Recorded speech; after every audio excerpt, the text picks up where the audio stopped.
ओम शांति। आज 16 फरवरी 2026 को हम सभी बाबा के अनमोल मधुर महावाक्य सुनेंगे। आज की मुरली से पहले गीत बजा है, ये कौन आज आया सवेरे सवेरे। तो बाबा कहते सवेरे सवेरे कौन आकर के मीठी मुरली सुनाते हैं। ये ज्ञान की मुरली बाप के सिवाय और कोई नहीं बजा सकते हैं। भले सर्वशास्त्र में शिरोमणि भगवत गीता में लिखा है कि श्री कृष्ण भगवान उवाच, लेकिन वास्तव में बाबा कहते हैं श्रीमद् भगवान उवाच। बाप आकर के हम बच्चों को श्रेष्ठ श्रीमत देते हैं और यही स्मृति जागृत करते हैं कि बच्चे अब ये पुरानी दुनिया विनाश हुई पड़ी है, इसलिए इससे अपने आप को अलग समझना है। साथ ही बाबा ने कहा बच्चे जैसे जैसे झाड़ की वृद्धि होती जाएगी तो अनेक विघ्नों रूपी तूफान भी आते हैं, लेकिन उसमें डरना नहीं है, उसको पार करना है।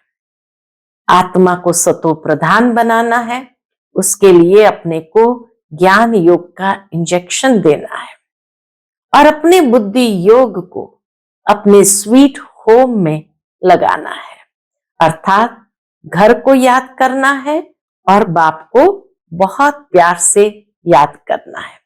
प्राणेश्वर बाबा आया है हम बच्चों को प्राणदान देने। प्राणदान देना अर्थात तमो प्रधान से सतो प्रधान बनाते हैं। तो सुनते हैं आज के बाबा के अनमोल मधुर महावाक्य। ओम शांति। मीठे बच्चे, प्राणेश्वर बाप आया है तुम बच्चों को प्राणदान देने। प्राणदान मिलना अर्थात तमो प्रधान से सतो प्रधान बनना। आज की मुरली से प्रश्न है, ड्रामा के हर राज को जानने के कारण कौन सी सीन तुम्हारे लिए नई नहीं है? उत्तर है, इस समय जो सारी दुनिया में हंगामे है, विनाश काले विपरीत बुद्धि बन अपने ही कुल का खून करने के लिए अनेक साधन बनाते जाते हैं। ये कोई नई बात नहीं है। क्यों? क्योंकि तुम जानते हो यह दुनिया को बदलना ही है। महाभारत लड़ाई के बाद ही हमारी नई दुनिया आएगी। आज की मुरली से पहले गीत है, ये कौन आज आया सवेरे सवेरे। ओम शांति। सवेरे सवेरे कौन आकर मुरली बजाते हैं? दुनिया तो बिल्कुल ही घोर अंधियारे में है। तुम अभी मुरली सुन रहे हो ज्ञान सागर पतित पावन प्राणेश्वर बाप से। हम सभी मुरली सुन रहे किससे? ज्ञान सागर पतित पावन प्राणेश्वर बाप से। वह है प्राण बचाने वाला ईश्वर। कहते हैं ना, हे ईश्वर इस दुख से बचाओ। वह हद की मदद मांगते हैं। अभी तुम बच्चों को मिलती है बेहद की मदद, क्योंकि बेहद का बाप है ना। तुम जानते हो आत्मा भी गुप्त है, बच्चों का शरीर प्रत्यक्ष है, तो बाप की श्रीमत है बच्चों प्रति।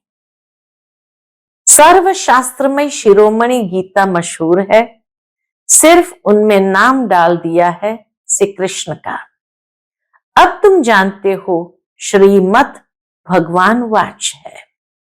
यह भी समझ गए हैं कि भ्रष्टाचारी को श्रेष्ठाचारी बनाने वाला एक ही बाप है, वही नर से नारायण बनाते हैं। कथा भी है सत्यनारायण की, गाया जाता है अमर कथा। अमरपुरी का मालिक बनाने अथवा नर से नारायण बनाने की बात एक ही है।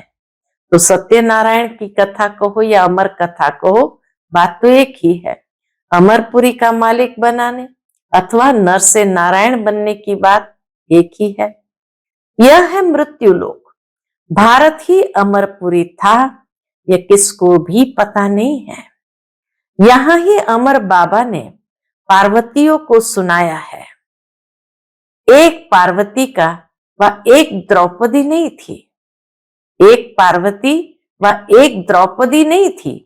ये तो बहुत बच्चे सुन रहे हैं। शिव बाबा सुनाते हैं ब्रह्मा द्वारा। बाप कहते मैं ब्रह्मा द्वारा मीठे मीठे बच्चों को समझाता हूं। बाप ने समझाया है बच्चों को आत्म अभिमानी जरूर बनना है। बाप ही बना सकते हैं। दुनिया में एक भी मनुष्य मात्र नहीं जिसको आत्मा का ज्ञान हो। आत्मा का ही ज्ञान नहीं तो परमात्मा का ज्ञान कैसे हो सकता है? कह देते हैं हम आत्मा सो परमात्मा। कितनी भारी भूल में सारी दुनिया फंसी हुई है। बिल्कुल ही पत्थर बुद्धि है। विलायत वाले भी पत्थर बुद्धि कम नहीं है। यह बुद्धि में नहीं आता कि हम ये जो बॉम्ब्स आदि बना रहे हैं, ये तो अपना ही खून, सारी दुनिया का भी खून करने के लिए बना रहे हैं। तो इस समय बुद्धि कोई काम की नहीं रही है। अपने ही विनाश के लिए सारी तैयारी कर रहे हैं। अगर दूसरे पर भी डालेंगे तो वो भी डालेंगे, तो खून तो होना ही है। तुम बच्चों के लिए यह कोई नई बात नहीं है। जानते हो ड्रामा अनुसार उन्हों का भी यह पाठ है। ड्रामा के बंधन में बांधे हुए हैं। पत्थर बुद्धि न हो तो ऐसा काम कर सकते हैं क्या? पारस बुद्धि वाले तो ऐसा काम करेंगे नहीं। सारे कुल का विनाश कर रहे हैं। वंडर है ना, क्या कर रहे हैं? बैठे बैठे आज ठीक चल रहा है, कल मिलिट्री बिगड़ी तो प्रेसिडेंट को भी मार देते हैं। ऐसे ऐसे इत्तेफाक होते रहते हैं। इसको भी सहन नहीं करते हैं। पावरफुल है ना। आजकल की दुनिया में हंगामा बहुत है। पत्थर बुद्धि भी अथाह है। बाबा कहे पत्थर बुद्धि क्या करेंगे, हंगामे ही तो करेंगे। अभी तुम बच्चे जानते हो विनाश काले जो बाप से विपरीत बुद्धि है उनके लिए विनश्यंती गाया हुआ है। अभी इस दुनिया को बदलना है, यह भी जानते हो। बरोबर महाभारत लड़ाई लगी थी। बाप ने राजयोग सिखाया था। शास्त्रों में तो टोटल विनाश दिखा दिया है, परंतु टोटल विनाश तो होता नहीं है। फिर तो प्रलय हो जाए, मनुष्य कोई भी न रहे, सिर्फ 5 तत्व रह जाए, ऐसा तो हो नहीं सकता। प्रलय हो जाए तो फिर मनुष्य कहां से आए?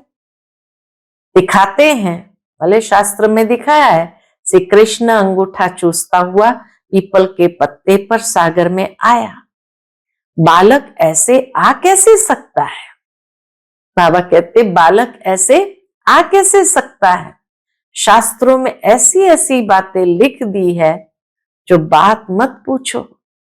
अभी तुम कुमारियों द्वारा इन विद्वानों भीष्म पितामह आदि को भी ज्ञान बाण लगते हैं।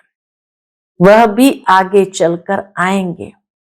जितना जितना तुम सर्विस में जोर भरेंगे, बाप का परिचय सबको देते रहेंगे, उतना तुम्हारा प्रभाव बढ़ेगा। हाँ, विघ्न भी पड़ेंगे। हाँ, ये भी बाबा हमें अटेंशन दिला देते हैं कि हाँ, विघ्न भी पड़ेंगे। यह भी गाया हुआ है। आसुरी संप्रदाय के इस ज्ञान यज्ञ में बहुत विघ्न पड़ते हैं। बेचारे पत्थर बुद्धि मनुष्य कुछ नहीं जानते कि यह क्या है। कहते हैं उन्हों का तो ज्ञान ही न्यारा है। यह भी तुम समझते हो, नई दुनिया के लिए नई बातें हैं। बाप कहते हैं राजयोग तुमको और कोई सिखला नहीं सकेंगे। ज्ञान और योग बाप ही सिखला रहे हैं। सदगति दाता एक ही बाप है। वही पतित पावन है, तो जरूर पतितों को ही ज्ञान देंगे ना।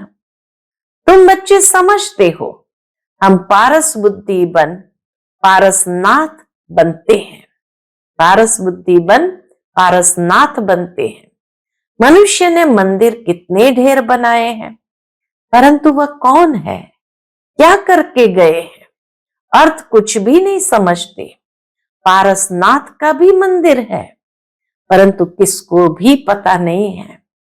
भारत पारसपुरी था, सोने हीरे जवाहरतों के महल थे, कल की बात है। वह तो लाखों वर्ष कह देते हैं सिर्फ एक सतयुग को, और बाप कहते हैं सारा ड्रामा ही 5000 वर्ष का है। इसलिए कहा जाता है आज का भारत क्या है, कल का भारत क्या था। लाखों वर्ष की बात हो तो किसको स्मृति रह न सके, तुम बच्चों को अब स्मृति मिली है। जानते हो बाबा हर 5000 वर्ष बाद आकर हमको स्मृति दिलाते हैं। इसीलिए तो कहा जाता सारा खेल ये स्मृति और विस्मृति का। तो विस्मृत हो गए थे, बाबा आकर हमको स्मृति दिलाते हैं। तुम बच्चे स्वर्ग के मालिक थे, 5000 वर्ष की बात है। कोई से भी पूछा जाए इन लक्ष्मी नारायण का राज्य कब था, कितने वर्ष हुए, तो लाखों वर्ष कह देंगे। तुम समझा सकते हो यह तो 5000 वर्ष की बात है। कहते भी है क्राइस्ट से इतना समय पहले पैराडाइज था।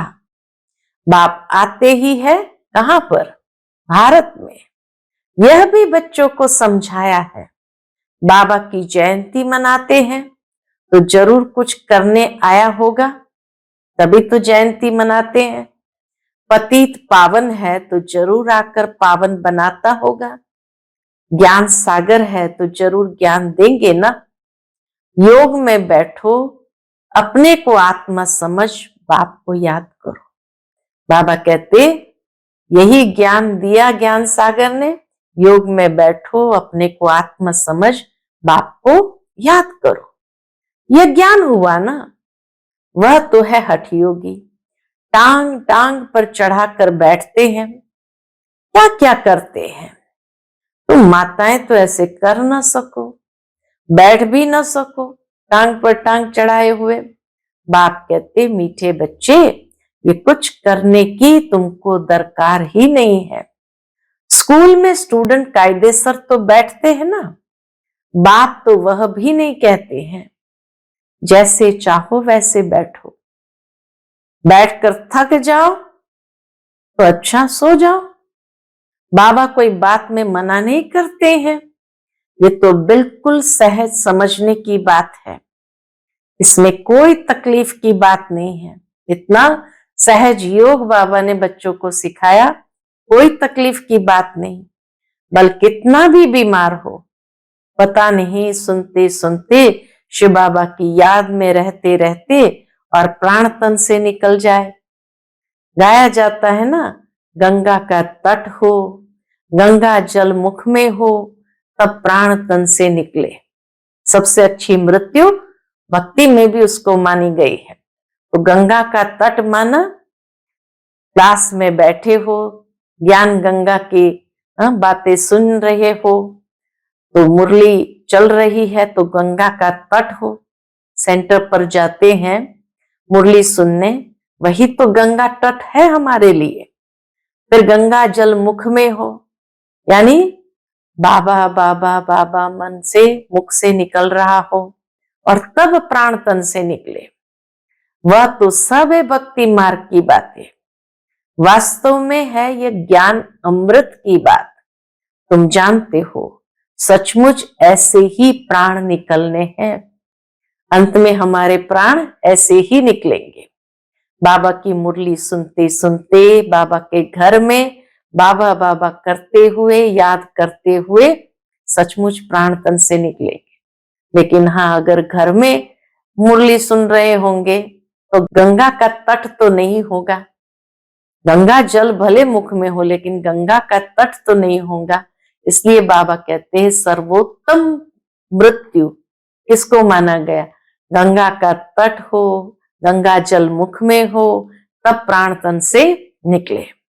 इसीलिए तो भक्ति मार्ग में भी लोग अंतिम दिनों में हरिद्वार में जाकर, काशी में जाकर के निवास करते हैं कि भाई वहां गंगा तट पर ही बैठे बैठे प्राण निकले।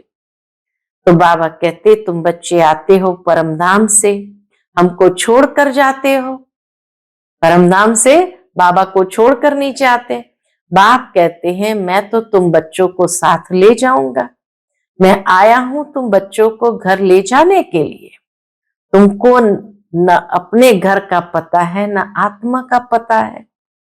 माया ने बिल्कुल ही पंख काट डाले हैं, इसलिए आत्मा उड़ नहीं सकती क्योंकि तमो प्रधान है। जब तक सतो प्रधान बने तब तक शांति धाम में जा कैसे सकती। यह भी जानते हैं ड्रामा प्लान अनुसार सबको तमो प्रधान बनना ही है। इस समय सारा झाड़ बिल्कुल तमो प्रधान जड़ी भूत हो गया है। बच्चे जानते हैं सब आत्माएं तमो प्रधान है, नई दुनिया में होती है सतो प्रधान। यहां किसकी सतो प्रधान अवस्था हो न सके। यहां आत्मा पवित्र बन जाए तो फिर यहां ठहरे नहीं, एकदम भाग जाए। सब भक्ति करते ही है मुक्ति के लिए अथवा शांति धाम में जाने के लिए, परंतु कोई भी वापस जा नहीं सकते। लॉ नहीं कहता। बाप ये सब राज बैठ समझाते हैं धारण करने लिए। फिर भी मुख्य बात है बाप को याद करना, स्वदर्शन चक्रधारी बनना। बीज को याद करने से सारा झाड़ बुद्धि में आ जाएगा। झाड़ पहले छोटा होता है फिर बड़ा होता जाता है। अनेक धर्म है ना, तुम 1 सेकंड में जान लेते हो। दुनिया में किसको भी पता नहीं है। मनुष्य सृष्टि का बीज रूप सबका एक बाप है। बाप कभी सर्वव्यापी थोड़ी हो सकता है। बड़े ते बड़ी भूल है यह। तुम समझाते भी हो, मनुष्य को कभी भगवान नहीं कहा जाता है। बाप बच्चों को सब बातें सहज करके समझाते हैं। फिर जिनकी तकदीर में है, निश्चय है तो वह जरूर बाप से वर्षा लेंगे। निश्चय नहीं होगा तो कभी भी नहीं समझेंगे। तकदीर में ही नहीं तो फिर तब्दीर भी क्या करेंगे, पुरुषार्थ भी क्या करेंगे। तकदीर में नहीं है तो वह बैठते ही ऐसे हैं जो कुछ भी समझते नहीं है। भले बैठे हैं बाबा के क्लास में बैठते हैं, लेकिन अगर तकदीर में नहीं है तो कोई ज्ञान की बात बुद्धि के अंदर जाती नहीं। इतना भी निश्चय नहीं है कि बाप आए हैं बेहद का वर्षा देने। जैसे कोई नया आदमी मेडिकल कॉलेज में जाकर बैठे तो क्या समझेंगे, कुछ भी नहीं। यहां भी ऐसे आकर बैठते हैं। इस अविनाशी ज्ञान का विनाश नहीं होता है। यह भी बाप ने समझाया है। राजधानी स्थापन होती है ना, तो नौकर चाकर प्रजा, प्रजा के भी नौकर चाकर सब चाहिए ना, तो ऐसे भी आते हैं। कोई को तो बहुत अच्छी रीति समझ में आ जाएगा, ओपिनियन भी लिखते हैं ना, आगे चल कुछ चढ़ने की कोशिश करेंगे, परंतु उस समय है मुश्किल, क्योंकि उस समय तो बहुत हंगामा होगा। दुनिया भर में बहुत हंगामा होगा। दिन प्रतिदिन तूफान बढ़ते जाते हैं। इतने सेंटर्स है, अच्छी रीति समझेंगे भी। यह भी लिखा हुआ है ब्रह्मा द्वारा स्थापना, विनाश भी सामने देखते हैं। विनाश तो होना ही है। गवर्नमेंट कहती है जन्म कम हो, परंतु इसमें कर ही क्या सकेंगे। झाड़ की वृद्धि तो होनी ही है। जब तक बाप है तब तक सब धर्मों की आत्माओं को यहां रहना ही है। बाप जाएंगे तो उसके पिछाड़ी फिर सब जाएंगे। जब जाने का समय होगा तो आत्माओं का आना बंद होगा। अभी तो सबको आना ही है, परंतु ये बातें कोई समझते नहीं है। बापूजी भी कहते थे रावण राज्य है, हमको राम राज्य चाहिए। कहते फलाना स्वर्गवासी हुआ तो इसका मतलब ये नरक है ना। मनुष्य इतना भी समझते नहीं। स्वर्गवासी हुआ तो अच्छा है ना, जरूर नरकवासी था। बाबा समझाते हैं मनुष्य की सूरत मनुष्य की सीरत बंदर की है। सब गाते रहते हैं पतित पावन सीताराम। हम पतित है, पावन बनाने वाला है बाप। वह सब है भक्ति मार्ग की सीताएं। बाप है राम, इसको सीधा कहो तो मानते नहीं, राम को बुलाते हैं। अभी तुम बच्चों को बाप ने तीसरा नेत्र दिया है। तुम जैसे अलग दुनिया के हो गए हो। पुरानी दुनिया में क्या क्या करते रहते हैं, अभी तुम समझते हो। तुम बच्चे बेसमझ से समझदार बने हो। रावण ने तुमको कितना बेसमझ बना दिया है। बाप समझाते हैं इस समय सभी मनुष्य तमो प्रधान बन गए हैं, तब तो बाप आकर सतो प्रधान बनाते हैं। बाप कहते भल तुम बच्चे अपनी सर्विस भी करते रहो, सिर्फ एक बात याद रखो। कौन सी? बाप को याद करो। तमो प्रधान से सतो प्रधान बनने का रास्ता और कोई नहीं बता सकता। सर्व का रूहानी सर्जन एक ही है। वही आकर आत्माओं को इंजेक्शन लगाते हैं, क्योंकि आत्मा ही तमो प्रधान बनी है। बाप को अविनाशी सर्जन कहा जाता है। अभी आत्मा सतो प्रधान से तमो प्रधान बनी है, कलयुग में आ गई तो तमो प्रधान बनी है। इनको इंजेक्शन चाहिए। बाप कहते बच्चे कौन सा इंजेक्शन? अपने को आत्मनिश्चय करो और अपने बाप को याद करो। बुद्धि योग ऊपर स्वीट होम में लगाओ। हमको स्वीट साइलेंस होम में जाना है। निर्वाण धाम को स्वीट होम कहा जाता है। निर्वाण धाम है ही स्वीट होम। अच्छा, मीठे मीठे सिकिलदे बच्चों प्रति माता पिता बाप दादा का याद प्यार और गुड मॉर्निंग। रूहानी बाप की रूहानी बच्चों को नमस्ते।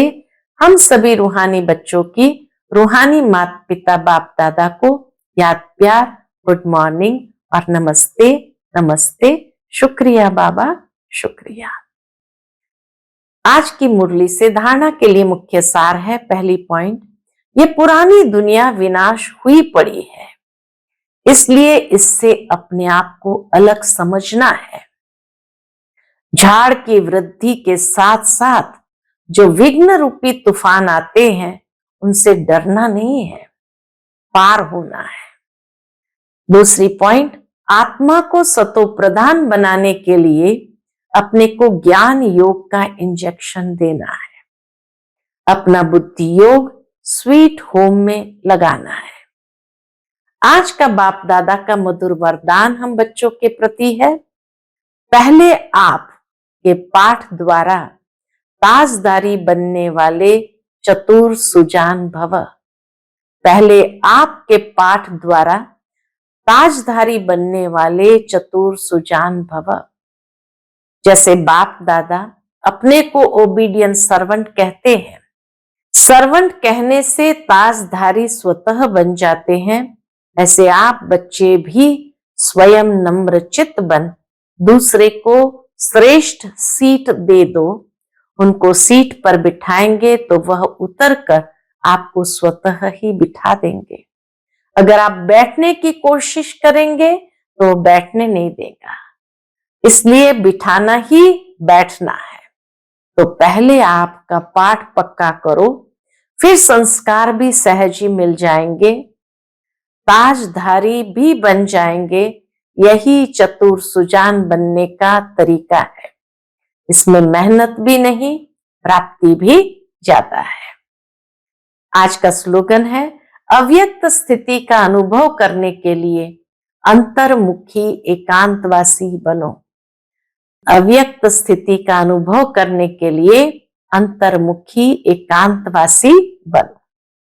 आज का अव्यक्त इशारा है, एकता और विश्वास की विशेषता द्वारा सफलता संपन्न बनो। उसके अंतर्गत बाबा कहते, अभी तक अलग अलग फूल अपनी अपनी रंगत दिखा रहे हैं, लेकिन जब गुलदस्ते के रूप में अपनी खुशबू फैलाएंगे, शक्ति दल प्रत्यक्ष होगा, तब ये संगठन की शक्ति परमात्मा प्रत्यक्षता के निमित्त बनेगी। अभी एक एक अलग होने के कारण मेहनत ज्यादा करनी पड़ती है, लेकिन जब संगठन एक मत होगा तो मेहनत कम, सफलता जास्ती होगी। अच्छा, ओम शांति।